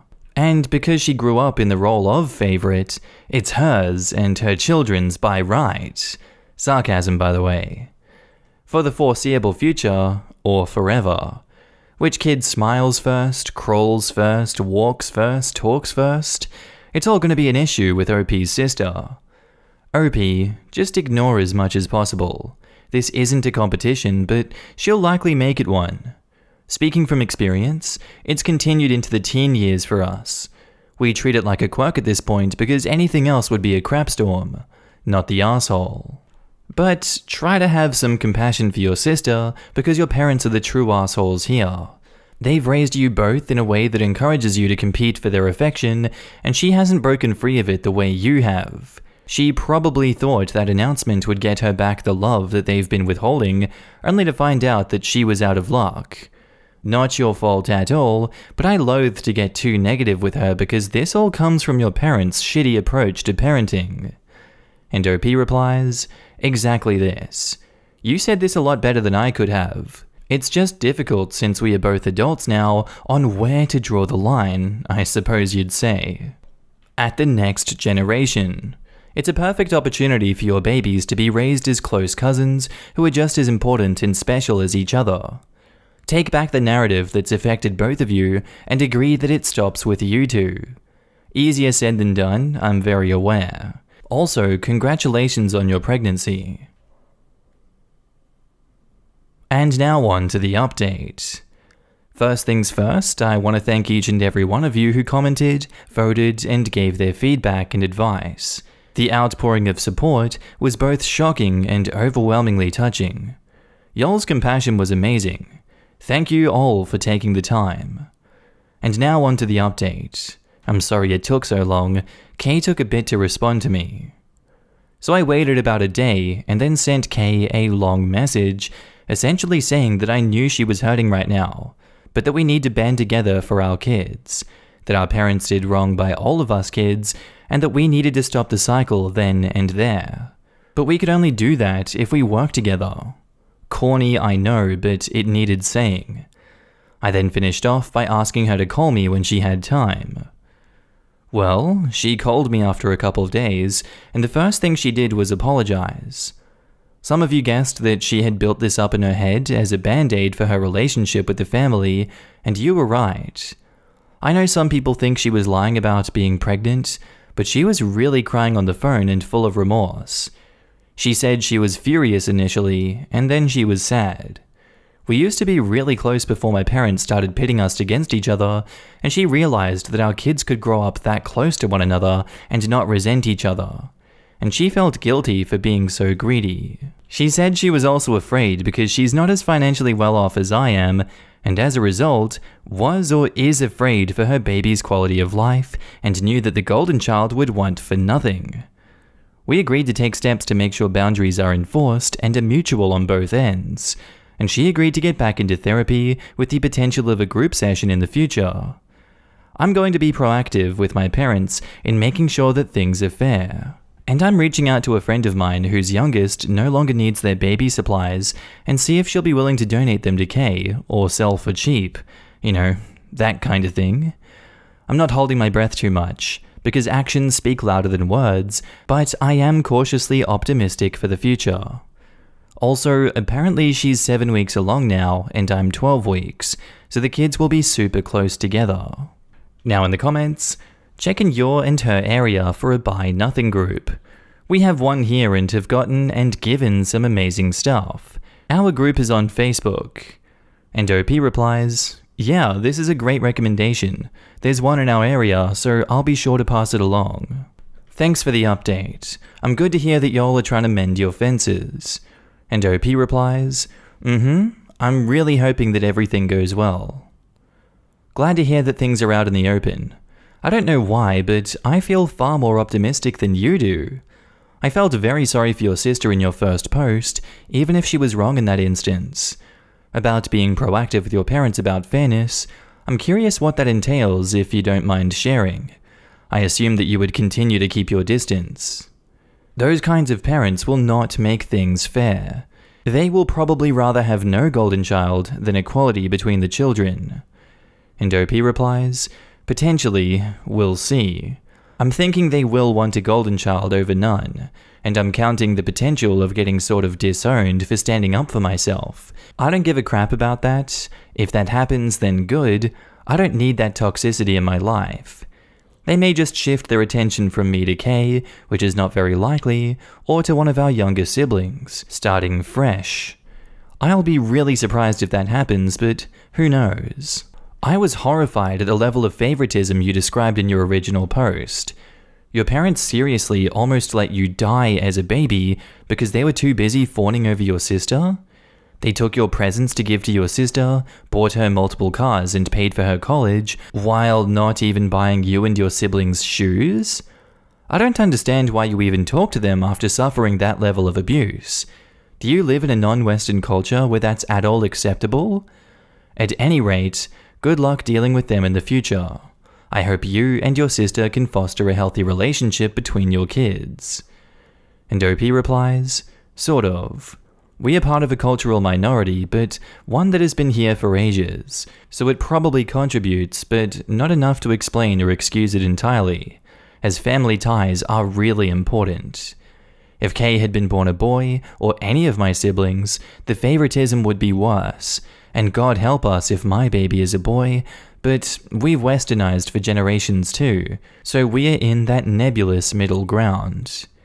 It's a little hard to explain my reasoning of why I'm still in contact. The simplest being my youngest sibling is still a teen, and the second youngest still lives there while she's in school. Additionally, after the boundaries I've put in place, there's not much point cutting all contact. There is for my kid, which is why I'll be monitoring everything very, very carefully. It won't make me happier or give me peace or closure, and working to make sure they know they can't treat my younger sisters like they treated me, and making sure they become better people. My history is my history, and you can't change the past, but you can change the future, but only if you're actively there to help it along. That said, I'm dropping them like a hot potato the second I hear about any BS being directed towards the babies. either Kay's or mine, and they won't have access to them when I'm not there. Our next post is titled, "Would I be the asshole for not inviting my mum to my wedding because she implied my fiancé is abusive?" I, 25 female, will be getting married to my fiancé, 26 male, in about a year. For background, my parents and I have never had a very good relationship. They were verbally abusive to me as a teenager and threatened to kick me out. And since they've refused to apologize for any of that, the relationship never recovered. Anyway, on to the current question. Back in December, my fiancé and I were planning to go visit my family for Christmas. He got sick several days before we were supposed to leave, and we thought that it was either appendicitis or COVID. So we made plans to delay travel for a few days until we got test results back for both things. My mum did not take this well. She implied that she didn't believe me when I told her what was going on, and tried to make me feel guilty for missing a certain extended family gathering. I felt like I was being disrespected, so I texted and told her I wasn't going to come at all. She got me on the phone after, which did not go well. She said several nasty things, one of which was a strong implication that my fiancé was abusive. Her exact words were, "Do you really not think that it's going to raise red flags to everyone who knows you that you two are spending Christmas isolated from both of your families?" She has never apologized for this or acknowledged that she said anything amiss. Now, I don't want to invite her to our wedding because of that statement, but I worry that what she said is not enough to justify me taking this step because, to be fair, I never explicitly asked for an apology. Would I be the asshole for not inviting her? Now in the comments, not the asshole. But if these people are abusive to you, why are you spending time with them? Register for some therapy and help yourself break away. Not the asshole, why were you going to visit them anyway? And OP replies, obligation mostly. Ever since I moved out, I've been through the same cycle where I go to visit once every several months, and I'm miserable by day 3. And then after I haven't seen them for a few months, I convince myself that, oh, I'm just misremembering. It'll be nice to visit again. Rinse and repeat. I should really stop doing that. Not the asshole, and wait until you see how you feel after a year of no contact. It's amazing. Not the asshole. It's your wedding, your day. Do what you feel is going to bring you the most peace. Ask for an apology, but if she refuses or tries to gaslight you, inform her that she's no longer invited and move on with your life minus her in it. It's obvious she's not going to change, and you certainly don't need that toxicity going forward. You already know that you're not the asshole. You're just asking for permission to have boundaries with your mom. You have our permission. If she honestly apologizes, a true apology that doesn't go, "Oh, I'm sorry you feel that way about what I said," she can come. Let go of the fear, obligation, and guilt. She is an adult who needs to know that her words and actions can cause other people to not want to be around her or share their celebration with her. You have permission to treat your mother like an adult. And OP replies, yeah, you're basically right. I already was 99.99% sure that I wasn't the asshole, but needed some external validation that it was okay to set boundaries. Thank you. And now on to the update. Well, my parents and I are now estranged. My mum and I got into another known drag-out over the phone when I called to ask for an apology and tell her that she wouldn't be invited to the wedding. A bunch more nasty things were said by her. I think I was fairly civil throughout, and we are no longer speaking. The estrangement may not be permanent, but my parents definitely won't be at my wedding, and unless there is some evidence that they are seriously interested in changing, they won't be in my life at all. My fiancé is super relieved. He had made sure to never suggest to me that I limit contact with my parents because he didn't want anyone to suspect that he was isolating me, but he's glad that I made this decision nonetheless. I didn't know that he would feel this way until after I'd made the decision, by the way. I knew he would respect whatever I decided, but wasn't sure how enthusiastic he would be. I'm still in good terms with both of my siblings, and neither of them is either upset or surprised at my having cut off our parents. My sister and I are still texting almost every day, so that relationship should still be fine. All in all, I think things have turned out as well as they could have, given who my parents are as people. Thanks to all of you folks for your support. And now in the comments, grats and have fun at your wedding. And OP replies, thank you. My fiancé and I keep joking about how my parents have behaved sufficiently badly that they're not getting wedding cake, which is a shame for them because we're going to make sure it's really good wedding cake. Their loss. And I'm inclined to get enough cake for the extra 2 people and just eat it myself. Not the arsehole. Had a similar talk with my mum this week. You can't choose family, but you can choose how much influence they have over you. And OP replies, oof. I'm sorry you had to go through this too. I hope this goes well for you, and that you find peace with whatever solution you decide to pursue. Not the arsehole. Good for you. And by the way, you'll feel as though a huge weight is lifted off your shoulders as time goes on. I know I did. When certain holidays come around, you might be torn between making nice or letting go, but reminding yourself of why you chose to step away will help. I know some people can change, but most of the people I've dealt with only change temporarily until they get back into my good graces. Their real feelings are always bubbling just below the surface, and they eventually erupt. Take care, and have a most beautiful wedding. And OP replies, thanks so much. I feel like a weight has lifted already. I have every intention of having an awesome wedding with my fiancé who is an amazing human, with my siblings, and all the other people that we love. It is going to be great. Am I the arsehole for accidentally making my brother cry? I know it sounds bad, but I'm not really sure how to feel about it. For backstory, I'm 17 and my brother, I'll call him Ethan, it's not his real name, is 10. Ever since COVID hit, he's been super annoying and always wanting to spend time with me. I can understand this to a certain degree, as not being able to see his friends as much has made him turn to me more for friendship. But we don't like any of the same things, so it's really hard to relate to him or want to spend time with him. I'm into reading philosophy and listening to classic rock. Ethan likes to play Fortnite and is obsessed with TikTok and rappers like Travis Scott.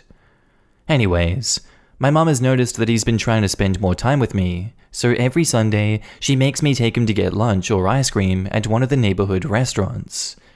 I kind of think that it's a waste of time because it's not going to lead to a friendship or anything because we are so different, but sometimes we've had a laugh or two on these Sunday lunches. Anyways, on to the story. Yesterday we were eating lunch at the diner, and my biggest crush in school walks in and sees us. Immediately, I was already embarrassed to be seen with him, but I tried to keep my cool. My crush comes over and asks if she can sit down, and I say yes. She chats a bit with me, and then tries to get to know my little brother. She asks what he likes to do, and he tells her, I really like playing Fortnite and watching Marvel movies. At this point, I'm rolling my eyes because I doubt my crush even knows what any of that stuff is. And she says, oh, that's so cool, or something like that, but I can tell she's forcing it. I try to change the subject, but she keeps going back to Ethan for some reason. Eventually, she starts asking about his friends, and he says, well, my best friend in the world is my brother, and looks over at me, and I just wanted to sink into my seat. I don't know what came over me, but I said angrily, we're not friends. I'm only hanging out with you because I have to. Of course, he starts to cry and is embarrassing both of us. My crush wasn't really saying anything, so I made something up about needing to bring him home, and I walked back home with him. He told my mum what happened, and my mum grounded me. I'm literally 17, and she is still grounding me. And she said she was disappointed in me for not being nicer to my brother. So I do feel guilty about making him cry, but I do think he should grow up a bit and rely on his own friends, rather than just clinging on to me and trying to embarrass me in front of someone I like. Am I the arsehole? OP has offered the following explanation for why they think they might be the arsehole. I think I may be the arsehole for losing my cool at him and making him cry, though I didn't mean to. Now in the comments, Golden Nebulous says, you're the arsehole. Your brother didn't embarrass you. You embarrassed yourself, and this girl is definitely not going to date you now. Your brother sounds sweet, and you sound like a dud. Jeez, dude. You had the chance to demonstrate to her that you're a caring guy, a good big brother, and have a sense of humor, which are all very appealing traits in my opinion. Instead, you acted insecure, petty, and needlessly cruel. What the hell? I get that you're young and still trying to figure yourself out and what's cool. But those behaviors aren't it. Yes, you're a big asshole here. You're the asshole. For assuming that your crush who is your age doesn't know what Fortnite or Marvel movies are. For not realizing that being kind to your siblings is something many people find to be a good quality, and being nice to your brother makes you look good. Especially when your crush kept trying to engage your brother. You shouldn't have to hang out with your sibling all of the time regardless of age, but once a week isn't a huge deal. I'm so glad you pointed out that bit about Marvel and Fortnite. Those are the two biggest names in media right now, regardless if you actually enjoy them. OP, you're the asshole for being condescending with a superiority complex. Women and girls enjoy things too. Liking philosophy and rock doesn't make you better than people who like rap and games. You're the asshole. You embarrassed yourself by being such a crap brother. He's 10 and he probably idolizes you. Being a good brother and being nice isn't going to make you seem uncool or weird. However, being a rude brother and being mean to him will make you seem like a jerk. Whew, yeah, buddy. Your crush didn't say anything because she was mortified. You just made a 10-year-old cry. You're 17. Crushes at your age are not the end-all be-all. But I can guarantee your little brother is going to remember this for years. You're the asshole. And the crazy part is the brother was being the perfect wingman. The crush clearly likes kids, and probably likes people who are good with kids, and OP just shat all over the layup and made everyone uncomfortable. This is Incel IQ 260 in the making. And now on to the update. Sorry for the long update, but I'm not even sure where to begin.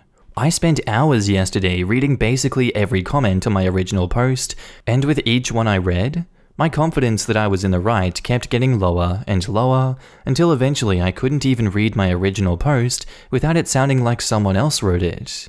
Someone who definitely sounded like an asshole. I couldn't believe it was me. I was still thinking about the whole situation, and I left my room to go get some water. And as I was passing my brother's room, I heard some sniffling and my mum's voice. I eavesdropped through the door a bit. I know this was probably an invasion of privacy, and I heard my mum tell Ethan something like, No, he doesn't hate you. He's probably just stressed with other things in his life and he took it out on you. That wasn't fair of him, but just remember that he's your brother and he loves you. I immediately ran back to my room and broke down crying. All of the comments replayed in my head about my brother thinking I was his hero and how I broke his heart. I couldn't believe how I acted. Not just with the situation on Sunday, but I've never been the best big brother to him, and he's never really done anything wrong to deserve that. Everything just suddenly became so clear to me. I realized I have unresolved issues, and that my brother has been a victim of that the whole time. I don't want Ethan to grow up with a big brother who is a prick to him. He deserves a lot better than that, and I hate myself for taking so long to realize that and hurting him along the way. I collected myself and went into Ethan's room, as my mum had left his room at this point, and I gave him a huge hug and apologized like I never have before. I told him I loved him and that he didn't deserve how I always dismiss him and say these horrible things. And I told him I didn't mean what I said at the diner and that he was my best friend in the world too. Because when I really think about it, I don't really have friends that I would consider my best friend.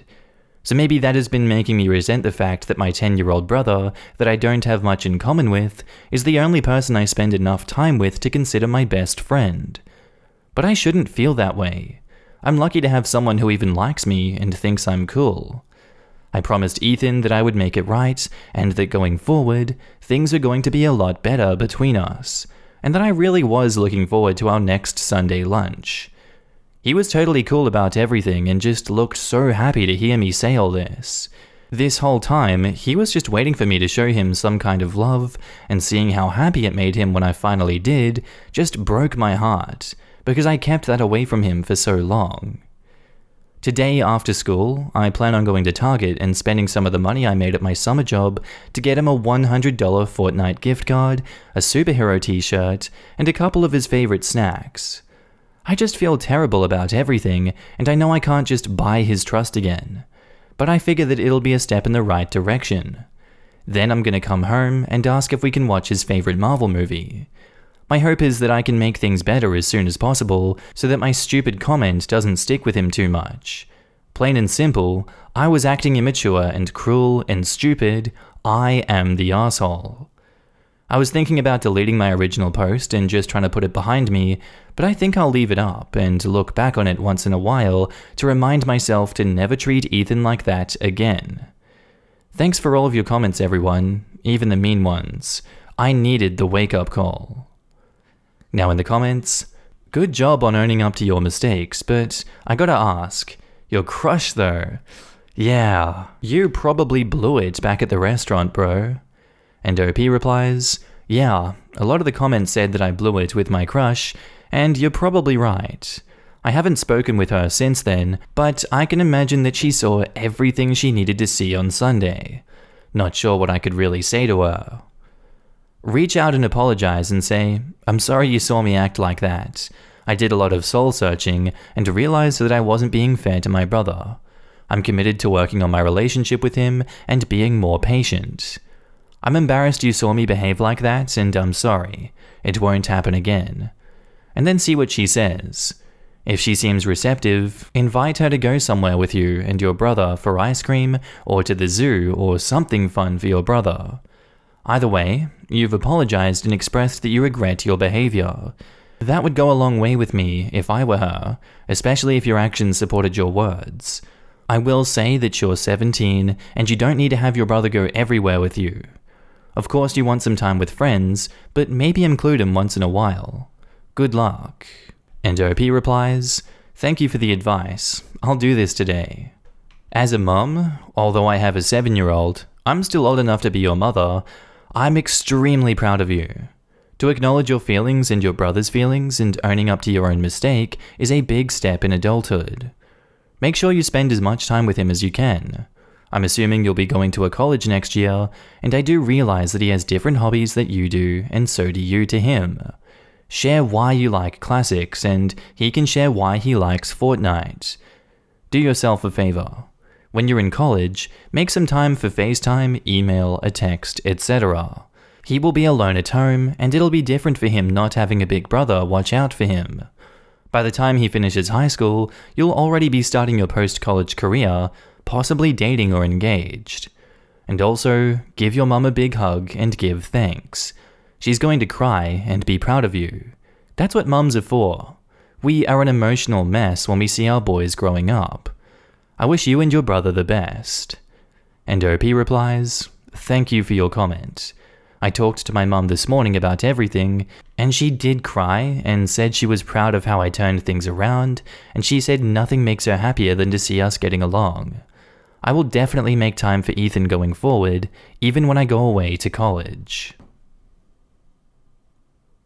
Our next post is titled, Am I the asshole for being strict on leaving at the time that I said we are going to leave? So my 23 female, boyfriend 25 male, has a history of being late and unprepared to pre-planned events and gatherings. Sometimes it can be annoying, but more often or not, it's really no big deal. Usually when he comes over, he'll say, I'll be over in an hour. And magically that hour turns into 3 hours. It happened on my birthday when he'd said he'd be over at 10 AM and he wasn't over until noon, and again when we were going to go out with friends, and 10 minutes before we were supposed to meet, he called me to ask my opinion on a surfboard. He was at a sports store 30 minutes away. Though it can be a bit annoying, it's not like I have a time crunch, and it usually doesn't bother me except for the following time. We took a trip to a place about a 6-hour drive from where we are. We were going to leave right after work at around 6 PM, but we didn't leave until around 10 because he was simply late to come pick me up. It was one of the worst drives because we were both extremely tired. We had to stop at a rest stop to sleep for a couple of hours. We woke up at 4 a.m. after an awful uncomfy sleep in the back of his car, and my dog peed in the car while we were asleep. We got to our hotel that morning at 8:30/9 a.m.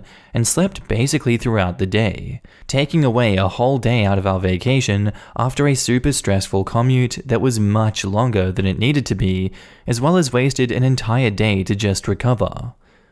Knowing this, we're going on a trip tomorrow where next week I have to work on site, but we are taking this weekend to vacation.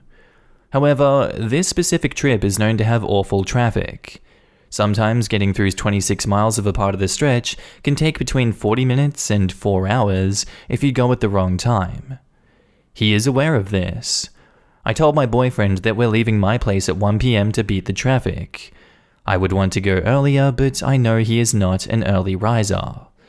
At 1, we're not coming into my place to get some food, or to bring things down to the car or go to the bathroom. We are leaving my driveway at 1 exactly, and no later. Earlier, if possible. When I said this, he got kind of annoyed and was passive-aggressive towards me for the rest of the conversation. I sensed this and told him about how much of our last trip sucked because instead of traveling for 6 hours, we traveled almost 11 hours and then wasted a whole day sleeping it off. He said yeah, he gets it, but that I'm making the trip stressful and it makes him not want to go at all. 4 hours of bumper-to-bumper traffic is so much worse than leaving on time in my opinion, but he says that I'm stressing him out by setting such a strict time with high expectations, which, in his words, gives me asshole-like qualities. Am I the asshole for insisting we leave right at 1? I could be the asshole because I didn't let him choose the time, but he originally wanted us to leave at midnight tonight. This isn't feasible because our Airbnb only checks people in from 3 p.m. to 7 p.m, and I do not want to repeat the events of the last trip. Edit. My car is currently at the shop, so I would not be able to drive on my own this time. Usually we do drive separately to things because we live 30 minutes away from each other, and it takes too much time to pick each other up. And edit 2, he does not have a set time that he has to be at work. He works a salary job, so as long as he puts in 40 hours and gets his stuff done, he can roll in at any time. Now in the comments, not the asshole. However, since your boyfriend has made it clear that he will not change, other than to be passive-aggressive, it is up to you to decide if this is a deal-breaker or not, as it would be for me. It would be for me too. Me 3. If you can't count on him, rent a car and remind him that you're leaving at 1, and if he's not ready, that you hope he will join you there. No drama, just statement of fact. Not the asshole. He's not upset that you're being strict, he's upset that you're holding a mirror up to his shitty behavior. Not the asshole. He's stressing you out with his proven past behavior. I'd tell him that if he can't really handle the precise time, you're willing to give him a window, but that window will be from 11 to 1. As someone who has had friendships with the perpetually late, you have a few options here for general life. 1. Always make plans for earlier than you actually want them to happen. You need to leave at 1? Tell him you're leaving at 10. 2. Attempt to get them to understand the issue. If they don't or refuse to change, then you need to decide if you want to be in that relationship knowing that. And 3. Become the person who is able to live with this quirk. And OP replies, most of the time I'm able to live with this quirk. More often than not, his laid-back attitude helps with my anxiety, but it's still frustrating during big trips like this. We did have a conversation about how our last trip sucked, but maybe I need to remind him that it really sucked and have another conversation for him to understand the issue. You said you're able to live with this quirk? No. It's flat out disrespectful, selfish, and inconsiderate of everyone he's late for. Tell him you'll only wait 15 minutes for him, then you're done. If need be, disappear and don't answer. If he gets upset, tell him to be on time. He does understand the issue, he just doesn't care enough about it to change. This. My dad's family was the same as your boyfriend. Every year, my mum hosted both sides of the family for Thanksgiving and Christmas Eve for these amazing dinners. Every year, she would say, "Dinner is at 6." And every year, they would roll in dribs and drabs, anywhere from 7 to 9. And of course, dinner was destroyed because we'd been holding it for them anywhere from 1 to 4 hours. Everyone else was starving and grouchy, and kids were up way past when they should have been fed and asleep, and were commensurately horrible. She finally had enough, and one Christmas Eve, served dinner promptly at 6. They were shocked when they started arriving at 7, 7:30, 8:15 to find dinner over, or mostly over, the good parts of the turkey eaten, and the kids were already seated in the other room, listening to me read The Night Before Christmas in preparation for Santa to arrive. It's a family tradition we've done since before I was born. What would you know? They were on time the next year. You need to make this disrespectful habit a lot more uncomfortable for your boyfriend if you want change. He's not there for your dinner date? Eat without him. Supposed to meet friends and he hasn't shown up? Go without him. Not there on time to leave for vacation? Leave. He can jolly well figure out how to get himself there or miss out. And now on to the update. Hi. I got a lot of helpful advice on my post, and I'd just like to update the situation. The day of our trip, my boyfriend showed up to my place at 12:30 with only the prompting I told y'all about in the previous post. So I'm glad that even if he was a bit upset about being strict on the time, he definitely showed up and we ended up leaving early at 12:55. As for his chronic lateness, we did talk about it on the road. After thinking about it, it kind of annoyed me that he was late on my birthday and that he was always a couple of hours late when coming over. I told him that those instances made me feel like he didn't respect my time. He said he was extremely sorry and that he's been having a rough time adjusting to traffic and the fact that it takes a lot of time to get anywhere.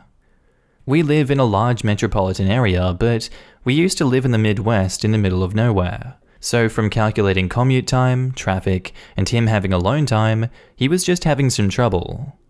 We agreed that his lateness was frustrating and came up with the following solution to hopefully fix the problem. On big road trips like this, we will want to leave exactly on time or earlier. We will plan to meet at each other's place at least 30 minutes to an hour before we leave to make sure that we are on time. On events, like birthdays or outings with friends, he will schedule the event into his phone 30 minutes before he has to be at the event so that if he forgot or lost track of time until that moment, he has some time to drive and be at the event somewhat on time. And when he comes to hang out, instead of just saying, "I'll be over in an hour," because he's a bad ETA estimator, he will say what he plans on doing before coming over so we can both create a better ETA. For example, him. I want to drive home, shower, and pick up groceries before driving to your place. Me. Okay, that sounds like that might take about 2 hours, including travel time. As for people suggesting ADHD, he says he's unsure of where to go for now, but he may look into it, as he and I have never thought that ADHD could be the cause of this, but the time when he was looking at surfboards when he was supposed to be at our meeting place definitely points to this. Thank you for sharing this point of view. We never would have known. I understand for a lot of people, this might have been a breaking point, but honestly, for me, it's one of his only problems. In almost every other aspect of our relationship, he's been nothing but a great boyfriend who loves and supports me and my goals, and as a human being. So although I think some of those opinions are kind of extreme, thank you for your point of view, because it did help me put my foot down and have this conversation. And edit to add, I really would like to thank everyone who gave me advice on the ADHD aspect of this. Someone in the comments listed symptoms of their own ADHD, and it sounded exactly like him. I'm also really grateful for all of you who have provided a way to step in a direction to find a diagnosis. We didn't really know where to start, but this whole thread was super helpful. Thank you so much.